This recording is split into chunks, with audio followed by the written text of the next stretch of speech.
Hi, and welcome to North Castle. We are so excited to have visitors this week. We don't get a lot of visitors around here up in North Castle. I think it's because it's really cold and it snows all the time. If you came up here to see the king, he isn't here right now. He is on a special quest, and he is out trying to find 5 things that we can be strong in. Oh my goodness, I didn't introduce myself. My name is Armor Nicole, and this is my friend Sparky. Did you know Sparky is a dragon? And did you know dragons lay eggs? Speaking of dragon eggs, I think Andrea has a fun craft that we get to do with dragon eggs. Craft for today, which is going to be designing your own dragon egg. In your packet, you will find a blank egg template. You get to design your egg however you want. Again, in bag day 1, there are the stickers you can use. You can use crayons, markers, stickers, glitter glue, anything you have at home in your craft supply to design the egg any way you want. Miles is working on one here where he'll continue coloring. This is an example of how we used ours to decorate different colors, used our stickers, and made our egg. What color do you think a dragon egg would be? What color do you think, Miles? Red. Yellow and green and purple. Okay. Maybe the dragon will come out when it hatches and be the same color as the egg. Maybe it'll have that same design. If you have some fun craft scissors at home, you could take and cut the top of your egg off to make it look like it's hatching. Maybe put a dragon in there. And you, of course, could post it on another piece of paper and hang it up to display. We are going to display all of our crafts behind us as we go through the week. Yes. We hope that you have fun making your own dragon egg design. We'd love for you to share it with us by posting it on Facebook. What a fun craft was that! I can't wait to see how you guys decorate your dragon eggs, and I can't wait to cut mine out and decorate it too. So I told you Sparky was a dragon, but what I didn't tell you is that Sparky breathes ice instead of fire. So he's a super nice dragon. But ice instead of fire, he can freeze things, so we can go ice skating. Or we can have more ice for our water. So speaking of ice and water, that makes me think science. And I bet Miss Mel has a fun science project for us to do today. Let's see. Hi everybody, welcome to Winter Castle. I'm Miss Mel and you are here in my science lab that's right here at Winter Castle, and today we're going to be doing some experiments regarding strength. Have you ever heard that word before? What do you think of when you think of something that's strong? Maybe somebody with muscles, or you think of somebody who can run fast and lift a lot? Maybe. What other kinds of strength are there? Well, there's always the strength to do the right thing. And sometimes that's the hardest thing of all. Just like in our story today, when faced with something that they didn't believe in, they had to do the right thing and stand up for what they felt was true and right. And so that's really hard sometimes. And our buildings have to be strong too. If this castle wasn't strong, I'd just be under a pile of wood and rock right now. I'm glad it's strong. So today's experiment, we're going to take some fun things that you might find around the house, and I'm going to ask that you guys build your own castles. Now, we're going to be building with some food items. So if you have some marshmallows handy, go get those. We have small marshmallows, they're the bigger marshmallows, there are the multicolored marshmallows. If you don't have multicolored marshmallows, maybe you can talk your grown-up person into letting you paint some marshmallows. But then you can't eat them once they're painted, okay? So that might take away from some of the fun. You might also want to use glue for your castle, but again, can't eat it if you use glue. And tape might work too, but also no snack time. The other thing that you might use is something called a toothpick if you have them on hand. And they can kind of be a little sharp, so be careful when you're using them and keep them away from your face and your eyes and your siblings' faces, okay? We don't want anybody getting poked with them. But you're going to poke your marshmallows with them, so to help you build. And you want to build a strong castle. So do you think you can build a strong castle out of just marshmallows and sticks? Well, I think you guys can, and I have some examples of ones that we made in the science lab earlier today. There, we had some gummy bears around too, so we had to put some guards up. So here's our castle. It's super strong and tall. And then we have another castle that looks kind of like this. So there's some guards on the inside, but they're overseeing everything, making sure that we're safe. This one looks like we have some gummy bear flags in our marshmallows, in our marshmallow castle. So this one looks like it's actively battling something. And then we have a castle turret. It's just in the round, the top part of the castle. I think you guys are all creative enough to do some excellent things and make a strong castle for us to take a look at on Facebook. So gather your grown-up, gather your supplies that you have, be as creative as you can be, and remember, you can only eat the marshmallows if you don't paint them, don't glue them, and don't tape them, and if your grown-up says it's okay. All right? I can't wait to see what you guys come up with. Bye. Have a great day. Oh my goodness, did you guys see Miss Mel's castles? Weren't they so cool? What was that? Sparky says he wants to go stay in one of Miss Mel's castles. I don't blame you. They look so fun. Okay, so if we don't have marshmallows at home, what can we use in order to build castles? What do we have at home? Blocks? Or maybe Legos? Those could make really cool castles, right? Okay, so I've been doing a lot of reading from this book. But some of you guys might have a book that looks like this. And before the king left, he said that we needed to use our book to find the 5 things that we get to be strong in. So I was thinking, since I have a book, I could bring you guys along on the quest to find our 5 things that we get to be strong in this week. So, before we get started, let's start practicing our Bible verse. So I will say part of it, and then you guys repeat after me. Okay? Okay, here we go. Ephesians 6:10. Finally be strengthened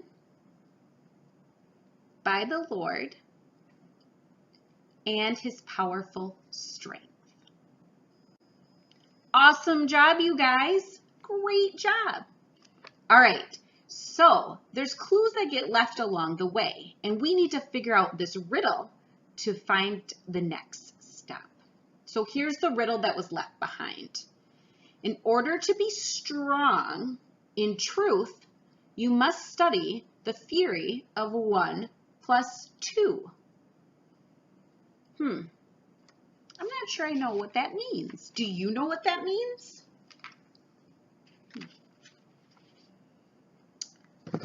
So it's been a while since I've been in school, but 1 and 2, 1 plus 2 is what? 1, 2, 3. 3. So maybe it has to do with a story with 3 people. Could that be? I think it might be. So let's go check in with Bard Paul Knight Emily and Sir Per to see if we're right.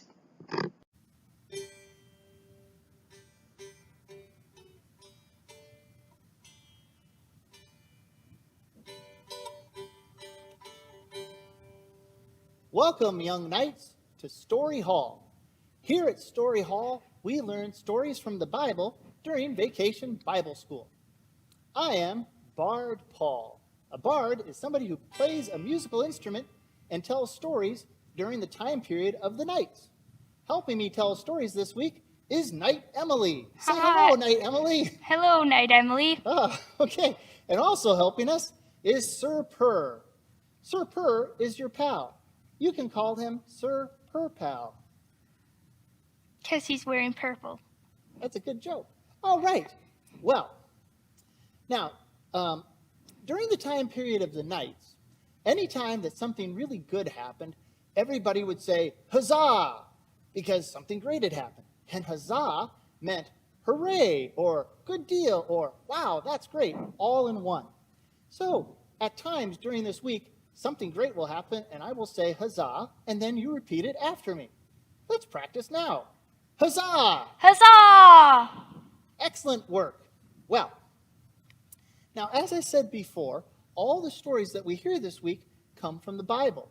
And all these stories help us remember our banner verse for the week. And I think you might have heard it already, but if you haven't, or even if you have, repeat it after me. Here we go. Finally, be strengthened by the Lord, be strengthened by the Lord, and the Lord's powerful strength. and the Lord's powerful strength. Excellent work, Knight Emily. Well, now, all these stories that we hear from the Bible occurred either 2,000 or more than 2,000 years ago. These are pretty old stories, but they're still important to us today. Here's another thing to know about these stories. If you take a look at the globe here, here's where we live, in Minnesota. If you go all the way across the globe, across the Atlantic Ocean and across the Mediterranean, you get to an area that we call the Middle East, with countries like Turkey and Egypt and the Arabian Peninsula and Iran and Iraq and Palestine. Here, let me show you another picture of it, just so you can get an idea of what this looks like. Oh, here's my big book of maps. Ta-da. All right. So once again, here's where our stories take place. And sadly, one of the things that happened over the years in this area of the world is there are a lot of people fighting about who gets to rule this land. Now, during the time period of our first story this week, the people who were living here were from the tribe of Judah, and we call them the Judahites. And they were living there, but a king from over here in Babylon, he came over and he conquered Egypt, and then he conquered the Judahites. Now, this king's name from Babylon was Nebuchadnezzar.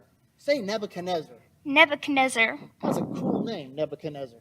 Well, anyway, Nebuchadnezzar had an interesting idea. Whenever he would conquer an area, he would find out who could read and who could write and who could do mathematics, and he would bring them back to Babylon and put them to work in his government, where he'd have them design buildings and roads and teach people how to read books and make people pay taxes. That's what King Nebuchadnezzar did. Well, 3 of the Judahites who got picked up from Jerusalem and moved all the way over to Babylon, their names, well, they had some Jewish names, but their names were changed to Shadrach, Meshach, and Abednego. Say Shadrach. Shadrach. Say Meshach. Meshach. Say Abednego. Abednego. Nice. Let's hear their story now. We got a cast of characters here. All right. Okay, you can stay. Okay, good. All right. So, once upon a time, the king of the Babylonians, Nebuchadnezzar, he really admired Shadrach, Meshach, and Abednego because they were doing such good work. And he was saying, I'm very proud and pleased with you fellows, and I want you to become very important in my kingdom.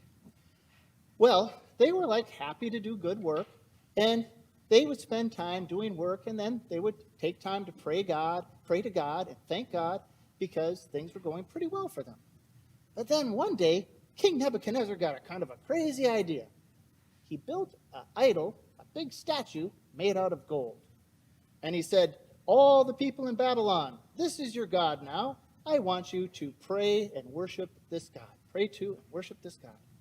Now, Shadrach, Meshach, and Abednego, they said, King Nebuchadnezzar, yes, that's just a statue. That's not God.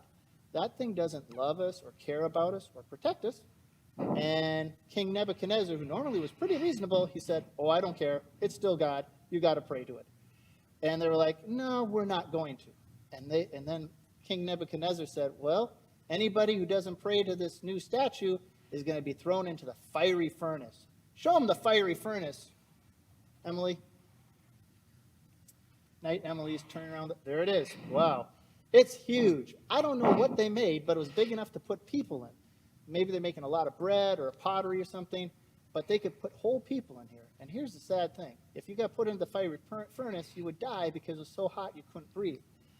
Well, these three said, no, we are going to stay loyal and true to our God and worship our God, and we are not going to pray to a statue. So they were put into the fiery furnace. Oh, no. Oh, no. Oh, no. And they were put in there, and King Nebuchadnezzar decided, well, I'll go take a look and see what's happening.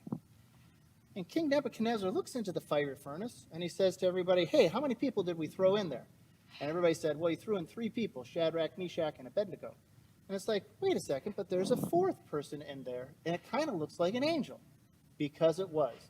God had sent an angel to protect Shadrach, Meshach, and Abednego, and they didn't burn up in the fire. So the king of the Babylonians, King Nebuchadnezzar, said, Shadrach, Meshach, Abednego, come on out of that furnace. Out they came. The angel disappeared. And the king said, you didn't die in that furnace. And they said, well, we wanted to stay loyal and true to our God, and our God stayed loyal and true to us. The end. Well, that's a great story. That's the story of Shadrach, Meshach, Abednego, and the fiery furnace. Now, at the end of each story, we do a little thing called a castle call-out. It's a little verse that reminds us of the lesson of the story. So I'm going to say it, and then you're going to repeat it after me. Here it is. Be strong in truth. Be strong in truth. Excellent. Now, being strong in truth means you continue to do the right thing even when it is hard. So, Shadrach, Meshach, Abednego, they did the right thing. They stayed strong in truth by staying loyal to God, even though they were threatened by being put in a hot furnace.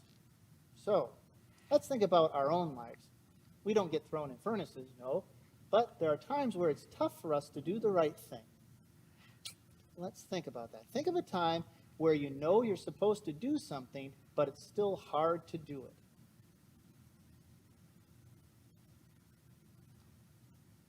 Night, Emily, can you tell me of a time where it's you know the right thing to do, but it's hard for you to do it?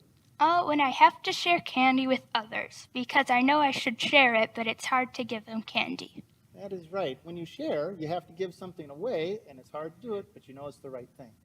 I know another thing that's hard for me to do. Sometimes I see somebody walking, and then suddenly they just trip and fall, and I laugh. Now, I shouldn't laugh. It's hard for me not to laugh. I think, oh, that was funny because it looks silly. But that's not the right thing to do.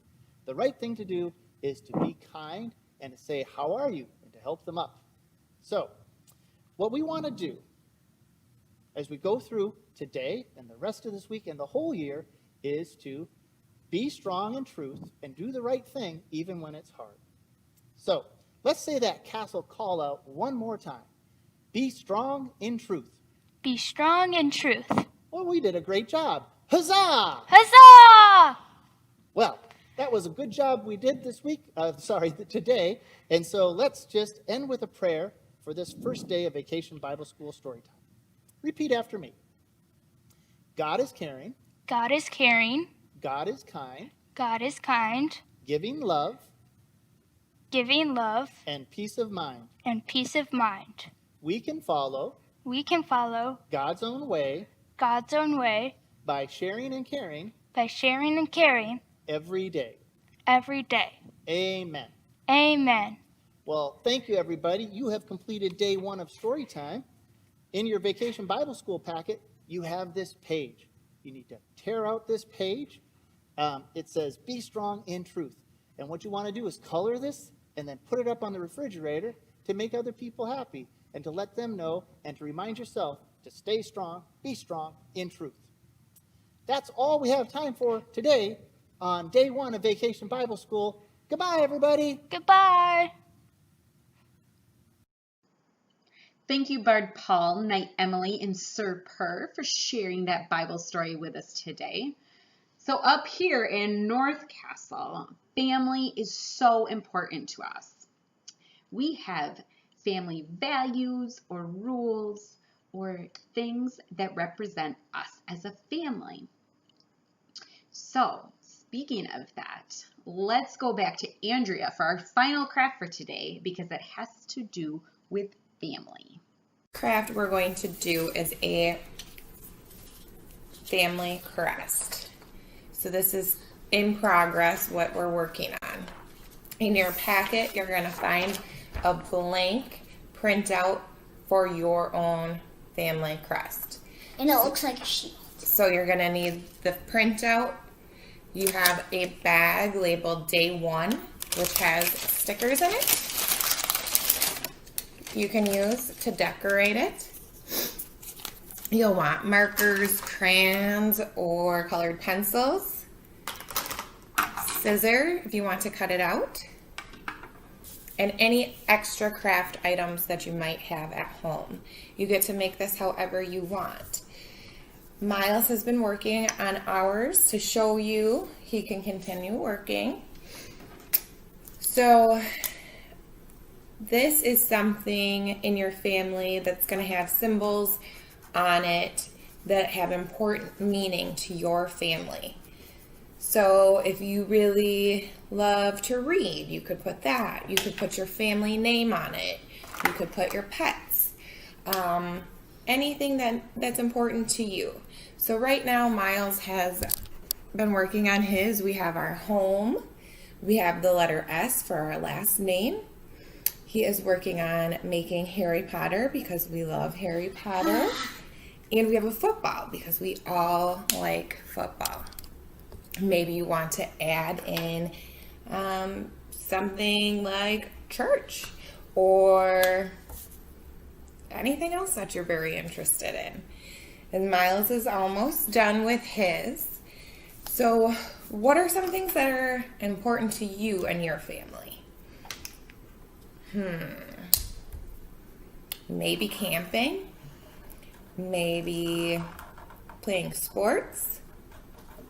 Maybe you could ask your grown-up if you have a family crest. Maybe it's something you could look into. So while Miles finishes coloring, we will get to the next step. If you want, you can cut it out, maybe paste it onto another piece of paper to give it a little bit of extra. Like drawing on the sides? You could draw on the sides. Have fun with it and make it your own. And when you're finished, we would love to see your family crest. Share it with us on Facebook, and we can't wait to see what you've come up with. Oh my goodness, family crests. I cannot wait for Sparky and I to make our family crest this afternoon, and we are going to hang it up in our castle. So excited. All right, so now it is trivia time, and I have 2 questions for you today. So earlier this morning, we talked about a banner verse, but we want to know if you remember where we found it. So number 1, did we look in a dictionary? 2, do we find it in the ocean? I would love to go to the beach and go in the ocean. I bet it's warm there. Did we find it in the Bible under Ephesians 6:10? Or number 4, did Sparky find it this morning when he was watching cartoons? What do you think? Okay, question number 2. Knights need to know how to do something. But what do they need to know how to do? Do they need to know how to make pizza? Sparky likes pizza. Paint a fence? Play soccer? Sparky likes to play soccer because he can hit the ball with his tail. Or ride horses. Have you ever seen a knight ride a horse and they run really fast? What do you think knights need to know how to do? Well, you knights did an awesome job today. You helped us how to be strong in truth. So before we go, I think we should pray one more time. So dear God, thank you for today. Thank you for our VBS teachers. Thank you for our family and friends. And help us to be strong in truth. Amen. All right, guys, it was so much fun hanging out with you this morning, and it was fun to be strong in truth with you, and I can't wait to see what we are going to find tomorrow. All right, guys, have a great afternoon. Bye.